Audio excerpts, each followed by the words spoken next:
سیدنا نبی پاک علیہ السلام اپنے چچا ابو طالب کے ساتھ اور کچھ قریش مکہ کے لوگ تھے، سفر کیا، وقار کے لیے شام کی طرف چلے گئے۔ اب حضور کے بچے تھے، نواسے تھے آپ کے، ابو طالب نے آپ کو پالا، حضور وفات پائے، والد کی والدہ کی وفات ہو گئی، پھر آپ کی چچا نے آپ کو پالا، بڑی جان گزر سے پالا، جانے قربان کرتے رہے، کسی کو ضرورت نہیں تھی کہ حضور پر کلمہ گستاخ کا کہیں، کو پتا تھا کہ طالب نہیں چھوڑے گا، خاندانی اثر بھی تھا۔ حضور آ رہے تھے، باقی سفر میں بھی لوگ تھے، حضور کے چچا بھی تھے، حضور آگے چھوٹے تھے، آگے حضور گزرتے تھے تو حضور کے سامنے پتھر سلام کرتے تھے، درخت چھپ جاتے تھے، حالات قریش دیکھتے تھے، تو وہ جو راستہ تھا نا، وہ ایک پہیے راہ کا راستہ تھا، ان کے راستے اس کا گھر تھا، ان کا عبادت خانہ تھا۔ اس نے دیکھا جب مصطفیٰ موڑ پر آگے دیکھا کہ یہ بچہ ہے، جب قریب آیا تو فرمایا ہذا نبی رب العالمین، یہ اللہ رب العالمین کا نبی ہے۔ لوگ حیران ہو گئے کہ اس کو کیا ہو گیا، اس کو کس نے بتایا یہ نبی ہے؟ فرمایا ہذا رحمت للعالمین، یہ رحمت العالمین ہے، اور زمانے میں یہ رحمت العالمین بن کر مبعوث ہو جائیں گے۔ لوگ پریشان، فرمایا حضرت آتا ہے، تاریخ کے اندر آتا ہے، اس ہر پہلے عرب حضور کا ہاتھ پکڑا، حضور کا ہاتھ پکڑا،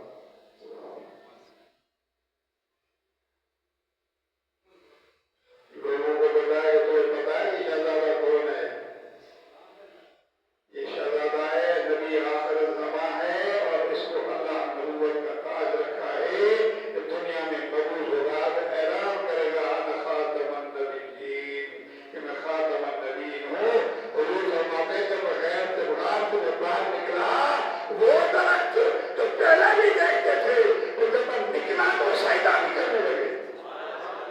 پھر وہ کہتے السلام علیکم یا رسول اللہ، پھر تو کہتے السلام علیکم یا رسول اللہ، اب وہ کہتے السلام علیکم یا رسول اللہ، چھپ جاتے ہیں، سجدہ کرتے ہیں۔ جہاں جہاں جنگل کا حجر کا پتھر دیکھتا تھا، وہ پتھر بھی مصطفیٰ کو سلام کرتا تھا۔ اور آگے سے پوچھو تو کان کھول کے سنو، مولا علی فرماتے ہیں جب حضور علیہ السلام کے ساتھ میں جنگل و بیابان میں نکلتا تھا نا،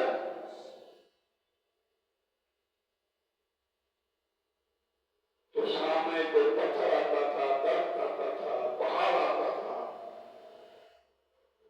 حضور کو دیکھ کر کہتا السلام علیکم یا رسول اللہ، السلام علیکم یا رسول اللہ۔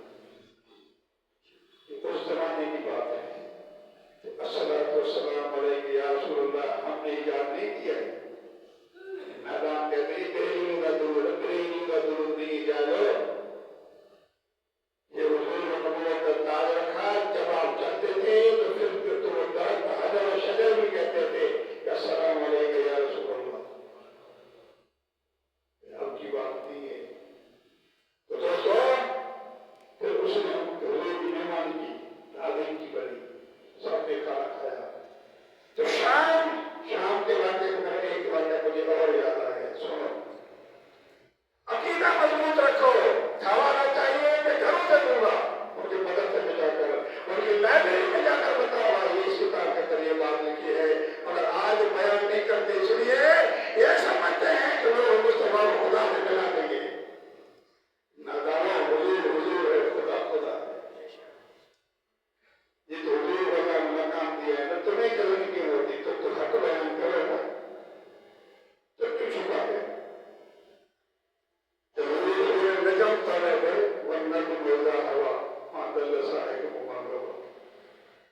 سے بات چاہیے حوالہ کر کے دینے کو تیار ہو. یہی الفاظ نبی کی چائے میں تو کچھ نہیں ہوتا. ارے نبی کے چائے میں سے کیا نہیں ہوتا؟ نبی کے چائے قرآن گواہ ہے بعد کعبہ بدل جاتا ہے. تم دنیا کی باتیں کر رہے ہو، نبی کے چائے میں کعبہ بدل جاتا ہے. آج کی مسجد کے پاس جو موجود ہے حضور کی بلندی جا کے دیکھو. جہاں حضور نماز پڑھا حضور نے دیکھا آسمان کی طرف رب نے دیکھا بہو ہم دیکھ رہے ہو. اگر آپ چاہتے ہو ادھر میں گھما دو. نماز میں حضور نے منہ گھما دیا، زور کی نماز تھی تو آپ ادھر بیت المقدس میں پڑھی، آپ کی کعبے میں پڑھی. آج کی مسجد میں موجود ہے. اللہ کو لے جائے جا کے وہ نفل کرو، کتنے کا ثواب ملتا ہے. کعبے کو طواف کرو الگ ہے، یہاں سے نماز پڑھو تو کتنے کا ثواب ملے گا. جہاں حضور نے نماز پڑھائی. تو دوستو حضور نے یہ دعا فرمائی. ابو جہل کو پتہ چل گیا. ابو جہل نے کیا کیا؟ یہ شام کی طرف روانہ ہو. واپس آ گیا. بات ہے شام کا واقعہ یاد آ گیا. یہ شام کی طرف روانہ ہو رہے تو ابو جہل نے کہا بات سنو، یہ بات میرے کانوں تک پہنچی ہے. میرے بیٹے نے بتایا ہے کہ نبی نے اس کے ہلاکت کی دعا کی ہے. اب نبی نے جو کہہ دیا ہے وہ ہو کر رہے گا. لہٰذا اس نے اس کی نگرانی کے لیے چوکیدار بنا دی. ان کو تنخواہ دیتا تھا. نبی جو کہتا ہے وہ ہوتا ہے. اور آج کے مولوی کلمہ پڑھتا ہے ممبر مصطفیٰ میں اتنا بڑا جھوٹ بولتا ہے کہ نبی کی کہنے میں اسے نہیں ہوتا. کتنے اندھے ہیں، کتنے اندھے ہیں. قرآن میں ہے اس بات کو. یہودیان نصرانیت حضور کی شان کو بڑھانے کی یہ مسلمانیت نہیں ہے. تو ابو لہب نے چوکیدار بنا دیے کہ دیکھ لینا میرے بچے کی نگرانی کرنا کہ ایسا نہ ہو کہ مار دے. سفر میں نکلے، شام کے قریب جا کر رات کو ٹھہرے. چوکیدار بیٹھے ہوئے. جنگل سے ایک شیر نکلتا ہے. یہ مشکات میں حدیث ہے. حجت اللہ علی العالمین میں حدیث موجود ہے. انوار محمد کی طرح بڑا لدھنی کے اندر میں یوسف نبان نے بیان کیا ہے. دیگر کتابوں میں حدیث موجود ہے. وہ چوکیدار بیٹھے اس کی چوکیداری کر رہے ہیں. آدھی رات کو جنگل سے ایک شیر نکلتا ہے اور چوکیداروں کے آنکھیں بندے ہوئے. لیکن اللہ تعالیٰ کس طرح کا کام کرتا ہے. چوکیداروں کے آنکھیں بند ہو گئی جو سو رہے. وہ شیر جنگل سے نکلا ہے.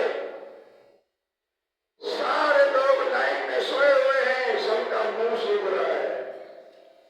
اور میں دکھا دوں آپ کو. کسی سے ترجمہ کرا دو اگر میرے ترجمے کو تمہیں یقین نہیں آتا. اس شیر نے آ کر سبھی کے منہ کو سونگا. جب اس کا سونگان ہے تو دو بار پکڑ کے دو ٹکڑے کر کے اس کو مار دیا. سمجھ آ گئی کہ یعنی جو نبی کا بیت وہ گستاخ ہوتا ہے اس کے منہ میں بدبو ہوتی ہے اور اس بدبو سے وہ پہچانا جاتا ہے کہ یہ نبی کا گستاخ ہے. سمجھ آ گئی بات. اور یہ بات واضح ہو رہی کہ نبی کی زبان سے جو نکلتا ہے وہ ہو کر رہتا ہے. وہ ہو کر رہتا ہے. تو دوستو ان لوگوں نے مصطفیٰ کریم علیہ الصلوۃ والسلام کی معجزے مانگے مرضی مطابق. یہ تنگ آ گئے. ایک بار حبیب یمنی کے پاس فریاد لے کر کے لیا ہے. ایک نوجوان بچہ ہے ہمارے حاکم کا. ہمارے خدا ان کے رات کہتا ہے ٹائم ہو گیا. یہ بات اگلے جو میں کو بیان کروں گا. اگلے جو رمضان شریف آ رہا ہے یہ بات ادھر ختم کر دیتے ہیں. تو یہ بات آپ یاد رکھیں کہ نبی کریم علیہ السلام کے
نے ان بیٹوں کو گستاخوں سے محسوس فرمایا جو کہتے نبی کے چاہنے سے کچھ نہیں ہوتا، نبی کچھ نہیں کر سکتا، بہت کچھ کرتا ہے،